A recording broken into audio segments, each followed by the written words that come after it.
Hi, இன்றைக்கான Bhagyalakshmi review பார்க்கலாம். ராதிகா வந்து அவங்க அம்மா வீட்டுக்கு போகிறாங்க. அவங்க அம்மா கிட்டே அங்கே இருக்கே எனக்கு கடுப்பாகுது அப்படின்னு சொல்கிறாங்க. ஏன் ஏதாச்சும் சண்டையா, சொல்லியாச்சா அப்படின்னு கேட்குறாங்க. அவங்க அம்மா கிட்டே சொல்லியாச்சு, அவங்க குழந்தைய கலைக்க சொல்கிறாங்க அப்படின்னு சொல்கிறாங்க. என்ன நினச்சிட்டு இருக்காங்க அவங்க? வா நம்ம போய் கேட்போம் அப்படின்னு அவங்க அம்மா சொல்கிறாங்க. இல்லை பரவாயில்ல, அப்புறமா கேட்டுக்கலாமா அப்படின்னு சொல்கிறாங்க. அப்புறம் கோபி வீட்டுக்கு வந்துட்டார். ராதிகா வந்து சொல்லுங்கள் அப்படின்னு சொல்கிறாங்க. அப்புறம் எல்லாரையும் கூப்பிட்றாங்க. ராதிகா எல்லோரும் வந்துடுறாங்க. எல்லாருமே சொல்லுங்கள் அப்படின்னு சொல்லி கோபிக்கிட்ட கேட்குறாங்க. கோபி சொல்லாமலே நின்றுட்டுருக்காரு. ஈஸ்வரியும் இல்லை நீங்கள்லாம் போங்க, அதெல்லாம் ஒரு விஷயம் இல்லை அப்படின்னு சொல்லி விரட்டி விடுறதுக்கு பார்க்குறாங்க.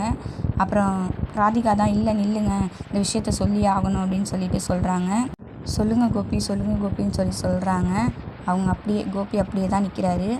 உடனே பாக்கியா வந்து இந்த சின்ன விஷயத்த சொல்கிறதுக்கு ஏன் இவ்வளோ நேரம் அப்படின்னு சொல்ல போகிறாங்க. சொல்கிறேன், உனக்கு தெரியுமாம்மா அப்படின்னு எல்லோரும் கேட்குறாங்க. சொல்கிறேன் அப்படின்னு சொல்கிறாங்க. உங்கள் அப்பாவாக போகிறாரு அப்படின்னு சொல்கிறாங்க.